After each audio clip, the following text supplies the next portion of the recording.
Eth had worked in the Universal Entertainment Archives for 47 standard cycles. In that time, they had processed cultural submissions from 312 different species. They had seen singing crystals from the expanse.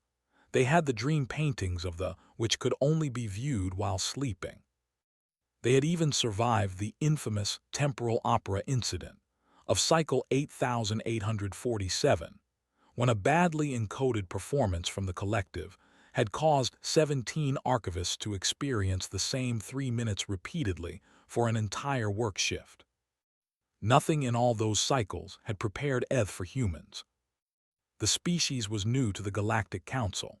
They had achieved faster-than-light travel only 12 cycles ago, which made them practically infants by galactic standards. Their cultural submissions had been sitting in the processing queue for 3 cycles, labeled as low priority. Every archivist who saw the assignment passed it along to someone else. Processing a new species entertainment catalog was tedious work. Most young civilizations produced content that was either derivative of their more advanced neighbors or so culturally specific that it required extensive notation just to make it comprehensible. Eth had drawn the short assignment fiber. As archivist second class, they did not have the seniority to refuse. The human submissions filled 17 data cores. Eth started with the largest category, something the humans called film. The first few entries were predictable: conflict narratives featuring good and evil, romantic pairings between compatible individuals, adventure stories involving travel and discovery. The production quality was surprisingly sophisticated for such a young species, but the content itself was unremarkable. Then Eth reached a subcategory labeled comedy. The first file was titled Murphy, Delirious.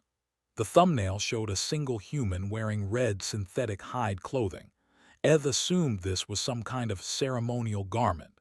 They initiated playback, expecting perhaps a theatrical performance or a musical presentation. Instead, they watched a human walk onto a raised platform and begin talking. There was no orchestra. There were no holographic enhancements. There was no neural sync technology to share emotions directly with the audience. The human simply stood there and spoke words while other humans sat in rows and watched. Eth almost stopped the file. This seemed like a waste of archival resources. What kind of entertainment was this? A single individual talking. They had moved past such primitive performance formats 8,000 cycles ago. But something made Eth keep watching. The human was telling a story about their family, their parent figure specifically. The story involved a piece of outdoor cooking equipment and a verbal disagreement. Eth did not understand most of the cultural references. They had no idea what a barbecue was or why it would cause conflict. Yet somehow, the way the human told the story, the rhythm of their words, the expressions on their face, the timing of their pauses, Eth felt something strange happening in their upper respiratory system. Their breathing became irregular. Their mouth parts twitched involuntarily. Then the human delivered what the file's metadata called a punchline. Eth made a sound. It was a wheezing, sputtering, thoroughly undignified vocalization that echoed through the archive corridor. Eth's species had not produced such sounds in 6 generations. Their evolutionary history included no clear purpose for the noise. It was as if some ancient circuit in their neural architecture had suddenly activated after of dormancy. Eth was laughing. They immediately muted the file and looked around in embarrassment. Fortunately, the corridor was empty. They resumed playback at reduced volume. By the end of the recording, Eth had made the sound 47 times. Their face hurt. Their respiratory system was exhausted. They felt better than they had felt in decades. They opened the next file immediately. This one was called Richard, Live in Concert.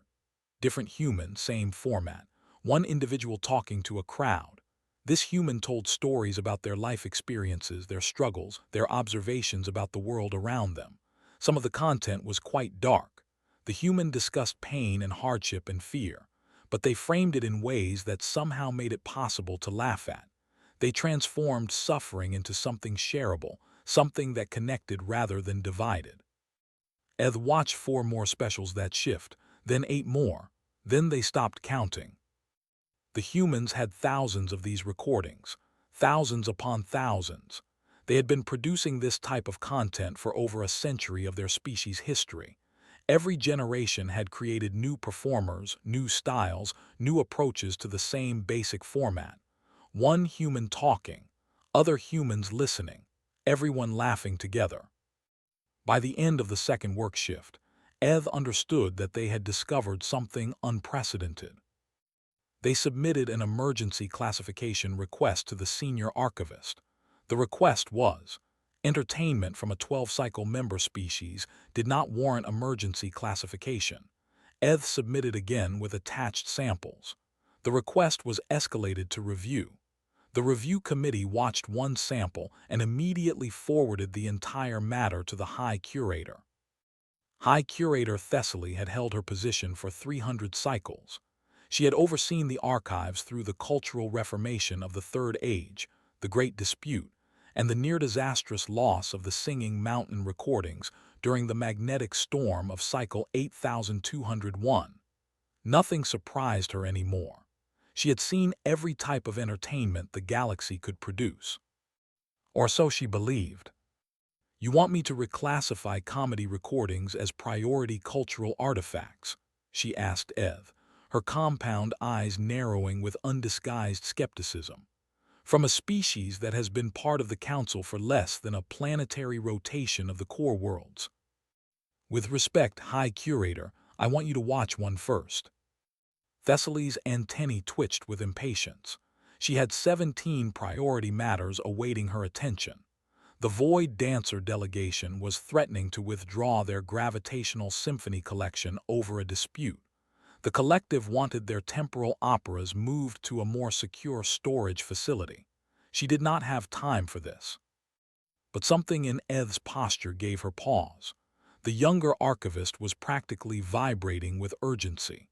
In 47 cycles of service, Eth had never requested a direct audience with the High Curator. They had never submitted an emergency classification request of any kind. One recording, Thessaly said. You have 15 time units to demonstrate why this matters. Eth selected a file carefully. They had spent considerable time deciding which recording would be most effective for cross-species introduction. The cultural references needed to be minimal. The performance style needed to be accessible. The content needed to be universal enough to transcend species-specific context. They chose a recording called, I Walked on the Moon. Thessaly watched with the professional detachment of someone who had evaluated countless entertainment submissions. The recording showed a human male walking onto a stage. He began speaking about his everyday experiences, visits to medical facilities, interactions with service personnel, attempts to communicate with others of his species. Nothing about the content was remarkable. The human was simply describing mundane aspects of his existence. Yet the way he described them was unlike anything Thessaly had encountered in 300 cycles of archival work. The human found absurdity in the ordinary. He highlighted the strange inconsistencies that everyone experienced but rarely acknowledged. He pointed at the gap between how beings presented themselves and how they actually behaved. And he did it in a way that was not cruel or mocking, but rather warmly observational. He was not attacking the absurdity. He was celebrating it. He was saying, look at this ridiculous thing we all do. Is it not wonderful that we are all this ridiculous together? Thessaly made it 4 time units before she made the sound. Her species had a physiological response to humor, but it had been formally discouraged for over 2,000 cycles as culturally inappropriate. Scholarly beings did not lose control of their respiratory systems. They did not make undignified noises in response to spoken words. Laughter was considered a relic of their evolutionary past, like aggression displays or territorial scent marking. But the sound came out anyway. It burst from her thorax like a creature escaping captivity. It echoed through her private viewing chamber, loud and uncontrolled and utterly mortifying. And absolutely wonderful. When the recording ended, Thessaly sat in silence for a long moment. She had laughed 14 times. Her face muscles ached. Her respiratory system felt cleaner than it had in decades, as if the laughter had purged some toxic accumulation that she had not known she was carrying. She looked at Ev. The younger archivist was trying very hard not to appear smug. "How many of these recordings do the humans have?" Thessaly asked. "Thousands, High Curator, possibly tens of thousands. They have been producing them continuously for over a century of their development. Every generation, every region of their planet, every subculture and demographic group. They all do this. They all stand in front of each other and talk and laugh." Thessaly considered the implications. A species that had developed faster than light travel only 12 cycles ago had also developed a universal art form that could make a 300-cycle High Curator of the Universal Entertainment Archives laugh like a hatchling. "Priority cultural artifacts," she said slowly. "At minimum, High Curator." Thessaly nodded. "Show me more." Eth smiled. They had been waiting to share a recording called George Carlin in New York. The High Curator was not remotely prepared. Nobody ever was. The crisis began slowly, as most crises do. At first, it was just a few archivists sharing files during their rest breaks. Someone would recommend a particular human comedy recording to a colleague. That colleague would watch it, laugh uncontrollably, and recommend it to 3 more colleagues. Those colleagues would each share it with their work units. The spread was organic and unstoppable. Within 10 standard days of High Curator Thessaly's initial viewing, productivity in the Universal Entertainment Archives had dropped by 12%. Staff members were gathering in viewing chambers during their designated work shifts. They were abandoning their duties to watch recordings with names like Dave, Them Softly, and Ali, Baby Cobra and Ricky, animals.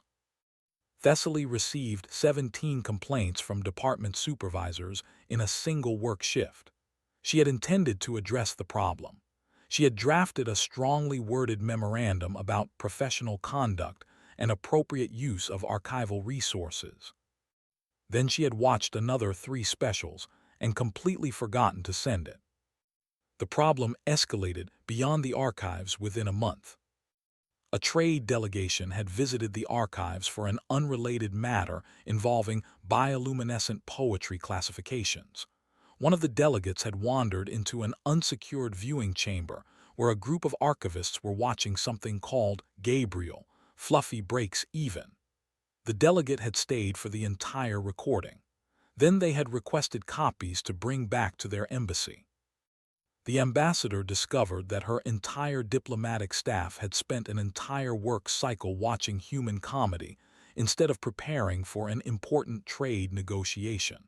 The negotiation had been delayed. The trade partners were furious. The ambassador filed a formal complaint with the Galactic Council. This would have been embarrassing enough on its own. But when council investigators arrived to gather evidence, 3 of them failed to return to headquarters on schedule. They had been discovered in a secondary viewing chamber, watching a recording titled John, New in Town. The council convened an emergency session. Representatives from 417 member species gathered in the grand chamber of the council spire.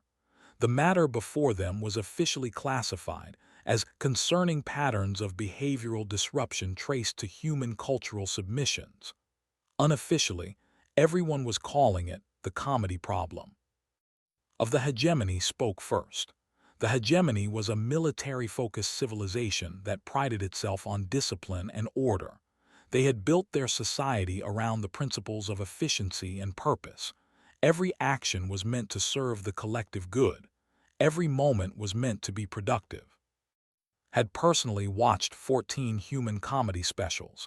He refused to admit that he had enjoyed any of them.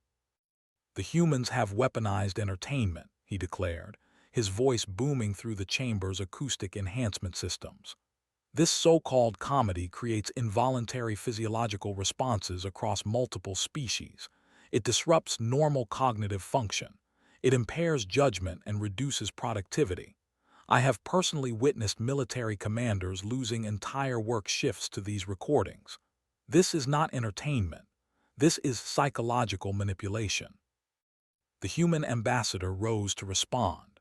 Maria Santos was a small woman by human standards, with gray hair and a calm demeanor that seemed impervious to the hostile atmosphere in the chamber. She had been a diplomat for 30 years before humans had even achieved first contact. She had negotiated with warlords and dictators and corporate executives who made look like a reasonable moderate. She said, her voice carrying clearly despite her small stature, "Our comedians talk about parking tickets and bad relationships. They discuss the difficulty of assembling furniture and the frustration of dealing with slow computer systems. They are not manipulating anyone. They are simply pointing out that life is frequently absurd and that we might as well laugh about it." "Then explain," demanded, leaning forward on his speaking platform, "why my military commanders have begun telling jokes during tactical briefings." One admiral opened a fleet engagement with what he called a quick 5 minutes of material. Another began a weapons demonstration with a story about his childhood family unit. This behavior is unprecedented. It is disruptive. It is clearly the result of exposure to your species' psychological weapons. Ambassador Santos pinched the bridge of her nose. She had spent 3 decades negotiating with difficult beings, but this was genuinely novel territory. Nobody had ever accused humanity of weaponizing humor before. "That is actually kind of flattering," she said, somewhat uncertainly. The chamber erupted in argument. Representatives shouted over each other. Translation systems struggled to keep up with the overlapping voices. The speaker had to activate the acoustic dampeners 3 times to restore order. The debate continued for 6 hours. One faction, led by, argued that human comedy should be classified as a controlled substance and heavily restricted.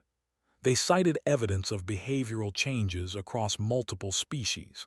They pointed to the productivity losses in the archives. They referenced the diplomatic incident and the missing council investigators. Another faction, led by the delegation, argued that the humans had created something genuinely valuable.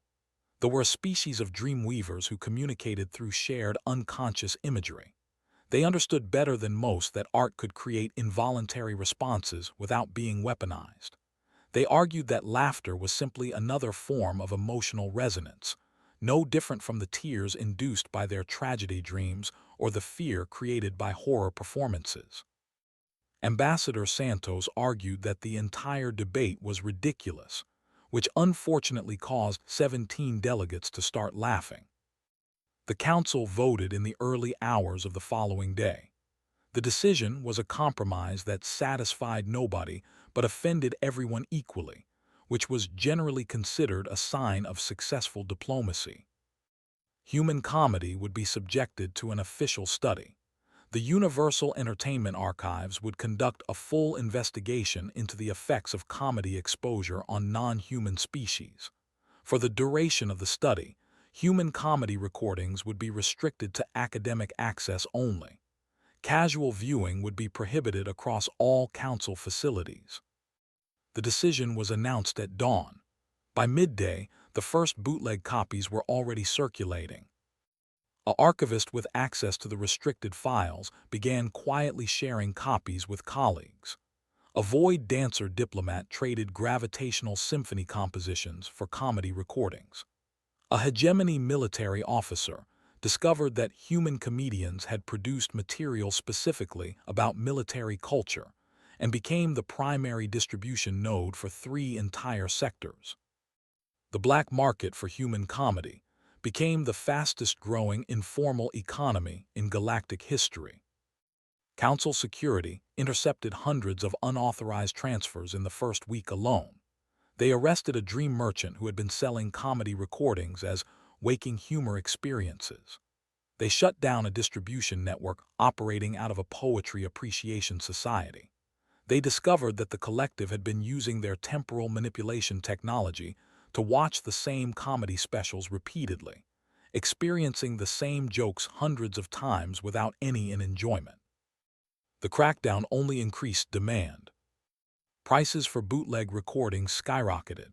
A single copy of Dave, The Age of Spin, reportedly sold for the equivalent of a small spacecraft.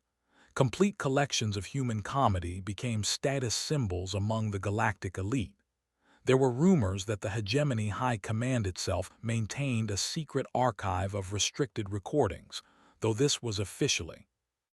Ambassador Santos watched the chaos unfold with a mixture of amusement and disbelief. "You know," she told her staff during a morning briefing, "when we first made contact with the galaxy, we were worried about so many things. Would they accept us? Would they share their technology? Would they think we were too primitive, too violent, too strange? Not once did anyone suggest that our biggest contribution to galactic civilization would be making aliens laugh at stories about airline food and family reunions." Her cultural looked up from a report on bootleg distribution networks. "Should we be concerned about this? Politically, I mean." Santos considered the question. The hegemony was definitely hostile. Several other military-focused species had expressed concern about the behavioral effects. There were genuine discussions happening about restricting human cultural exports permanently. But every time someone talked about the dangers of human comedy, someone else started laughing. The arguments against laughter seemed increasingly absurd to beings who had recently discovered the joy of finding things funny. "I think," Santos said slowly, "we should wait for the study results. Let the data speak for itself." She did not mention that she had personally arranged for several key members of the study committee to receive bootleg copies of Nate, the Tennessee Kid. The recordings had been delivered anonymously, of course. There was no proof of any connection to the human embassy. But Santos had been a diplomat for a very long time. She understood that sometimes the most effective arguments were the ones that made people laugh while they were trying to stay serious. The study results arrived exactly one standard cycle after the council vote. The research committee had approached their task with rigorous scientific methodology. They had recruited subjects from 47 different species. They had established control groups. They had measured physiological responses, cognitive function, social behavior, and emotional well-being across thousands of individual participants. They had also watched an enormous amount of human comedy in the name of research, though this was not formally included in the methodology section. The findings were comprehensive, conclusive, and completely unexpected by almost everyone except Ambassador Santos, who had been quietly optimistic throughout the entire process. The committee presented their results to a full session of the Galactic Council. High Curator Thessaly delivered the summary personally, having been appointed as the study's official spokesperson. She stood at the central speaking platform, her compound eyes reflecting the lights of 417 delegations, and presented the data that would change galactic cultural policy forever. The research demonstrates conclusively that exposure to human comedy produces measurable positive effects across all tested species, she began. Subjects who regularly viewed comedy recordings showed a 17% decrease in aggressive behavioral indicators compared to control groups. They demonstrated improved stress regulation. They reported higher levels of general life satisfaction. She paused to let the translation systems catch up. Most significantly, the study found that diplomatic negotiations between species who had both been exposed to human comedy concluded 23% faster than negotiations between unexposed parties. The shared experience of laughter appeared to create a foundation for mutual understanding that transcended species boundaries. Rose to object. These results prove nothing about manipulation. The subjects may have been enjoying the experience willingly. That does not mean they were not being psychologically influenced. With respect, Thessaly replied, the same argument could be made about any form of entertainment. All art influences those who experience it. The question is whether that influence is harmful. Our research indicates that the influence of human comedy is overwhelmingly beneficial. She activated a holographic display showing comparative data across multiple metrics. Species exposed to human comedy showed improved cooperation scores. They demonstrated greater tolerance for ambiguity and uncertainty. They reported feeling more connected to other beings, regardless of species. They exhibited reduced symptoms of what human psychologists call existential anxiety. The representative raised a tendril to request speaking rights. How do you explain these effects? What makes human comedy different from the humor traditions of other species? Thessaly had spent considerable time analyzing this question. She had consulted with human cultural experts. She had watched hundreds of hours of comedy recordings from across galactic history. She had compared human techniques to the humor traditions of the void dancers and dozens of other species. Human comedy, she said carefully, has achieved something that no other species has managed in 12,000 cycles of galactic civilization. They have created an art form that consistently highlights universal absurdity, the experience of existence itself being frequently and inexplicably ridiculous. She gestured at the gathered representatives. Every species in this chamber has experienced the frustration of bureaucracy. Every species has struggled with communication failures. Every species has faced the gap between how we wish to present ourselves and how we actually behave. These experiences are universal, but most species process them through anger or frustration or resignation. Humans process them through laughter. They transform the absurd into the amusing. They create connection through shared recognition of ridiculousness. Ambassador Santos smiled quietly from her seat. This was exactly what she had hoped the research would reveal. Humanity had not weaponized entertainment. They had simply discovered something fundamental about the nature of conscious existence and found a way to share it. The council debated for another 4 hours, but the outcome was never really in doubt. The vote was unanimous. Human comedy recordings were reclassified from restricted cultural artifacts pending investigation to priority cultural assets of galactic significance. The archives were instructed to establish a dedicated wing for human comedy preservation. Access restrictions were lifted entirely.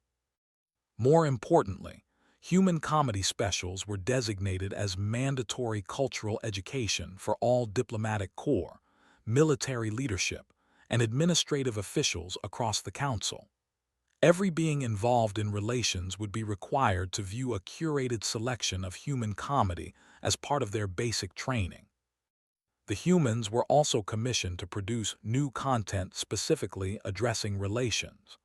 A cultural exchange program was established to train non-human comedians in human comedic techniques. The collective, notoriously isolationist for over 8,000 cycles, formally requested inclusion in the exchange program. Their ambassador had discovered John through the bootleg market and had become convinced that her species had been missing something essential. She arrived at the signing ceremony wearing a piece of clothing labeled Salt and Pepper Diner Appreciation Society and refused to explain how she had obtained it. Ambassador Santos attended the inaugural showing of the first Galactic Comedy Tour from the Archives observation deck. The venue was a newly constructed entertainment complex attached to the main archival facility. The seating had been designed to accommodate beings of every size and shape. The atmospheric controls maintained optimal conditions for 17 different species simultaneously. The crowd that gathered for the show included representatives from 30 different worlds. Sat beside hegemony officers. Void dancers floated near Dreamweavers. Collective observers had agreed to experience the event in linear time for once, though they still occasionally muttered about having already seen the good parts. High Curator Thessaly found Santos near the observation rail and joined her in watching the audience assemble below. "You know," Santos said, "on Earth, we always wondered if alien life would understand our sense of humor. We worried that comedy might be too culturally specific, that jokes about human experiences would not translate to beings with completely different biology and history." Thessaly made the wheezing sound that she had once found so undignified. Now it came naturally, a response she no longer tried to suppress. "Ambassador, we did not understand your mathematics for the first decade of contact. Your physics took years to reconcile with our existing models. Your philosophy still confuses many of our scholars." She gestured at the laughing crowd below. Beings of every imaginable form united in anticipation of shared amusement. "Your humor, that we understood immediately. Perhaps it is because humor requires no translation. Absurdity is the same in every language. Ridiculousness transcends species boundaries. The gap between expectation and reality is something every conscious being experiences." Below them, the stage lights came up. A performer stepped into the spotlight. The audience fell silent with anticipation. This was historic. A non-human being attempting to perform human-style stand-up comedy for a mixed-species audience. No one knew if it would work. No one knew if humor could truly cross the boundaries of evolution and culture. The comedian looked out at the crowd. Her bioluminescent patterns shifted nervously, then settled into a warm glow. "So," she said, her voice carrying clearly through the universal translation systems, "has anyone here ever been stuck next to a poet who peaks at visible spectrum?" The crowd did not respond immediately. There was a moment of uncertainty. The joke required understanding of aesthetic standards and their complex relationship with their traditional art form of bioluminescent poetry. It was culturally specific. It was inside humor. Then in the third row made a sound that could only be described as a crystalline laugh. Then another. Then a hegemony officer who had apparently studied culture began wheezing. Then a human comedian who had been brought in as a consultant started clapping with appreciation for the setup. Within 10 seconds, the entire audience was laughing, not because they all understood the specific cultural reference, but because they recognized what the performer was doing. She was pointing at absurdity. She was finding the gap between aspiration and reality. She was doing what human comedians had done for centuries, and what comedians across the galaxy were now learning to do. She was making them laugh together. The comedian continued her set. She talked about the challenges of learning human comedy techniques. She described her first attempts to tell jokes falling flat because she kept accidentally making her stories too beautiful. She explained that her species had spent so long trying to make art that was transcendent and meaningful that they had forgotten how to make art that was simply funny.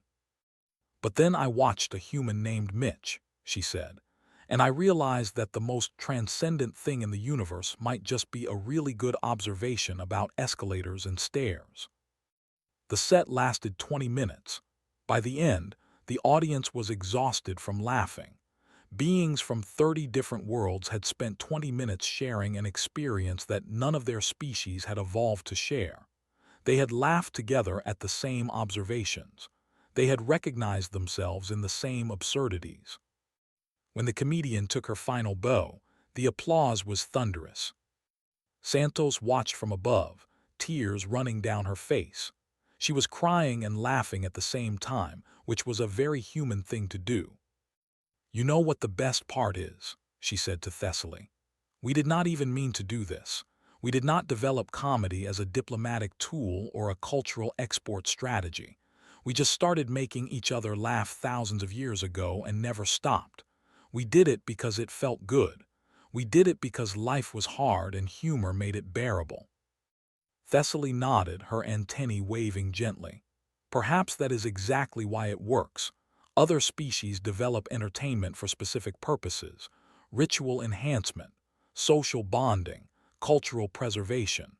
Humans developed comedy simply because you needed to survive your own existence, and it turns out that every conscious being shares that need. Below them, a second performer took the stage. This one was a void dancer, a being of pure gravitational manipulation that normally communicated through patterns of spatial distortion. The translation systems had been specially modified to convert gravitational fluctuations into audible speech. The void dancer's first joke was about the difficulty of doing laundry when you existed in 3 dimensions simultaneously. The crowd roared. Ambassador Santos watched for another hour as performers from different species took turns on the stage. Some were funnier than others. Some jokes landed universally, while others required extensive cultural context. But every performer made the audience laugh at least once. Every performer found some absurdity that transcended species boundaries. Humanity's greatest export, Santos realized, was not technology or art or philosophy. It was not their music or their literature or their scientific methods. It was something far simpler and far more profound. It was the ability to make the universe laugh at itself. She thought about the long journey from Earth to the stars. She thought about all the challenges humanity had faced in joining galactic civilization. She thought about the fears and doubts and moments of wondering whether humans had anything valuable to offer to species that had been traveling the stars for. And then she thought about the room full of laughing aliens below her, sharing joy across every conceivable boundary of biology and culture and history. Humans had wondered for centuries whether they were alone in the universe. They had wondered whether other intelligent life existed. They had wondered whether they would ever find beings who could understand them. It turned out that understanding was simpler than anyone had expected. All it took was someone willing to stand up and point at the absurdity they all shared. The universe was vast and strange and often terrifying, but it was also, in its own way, hilarious. And now everyone knew it.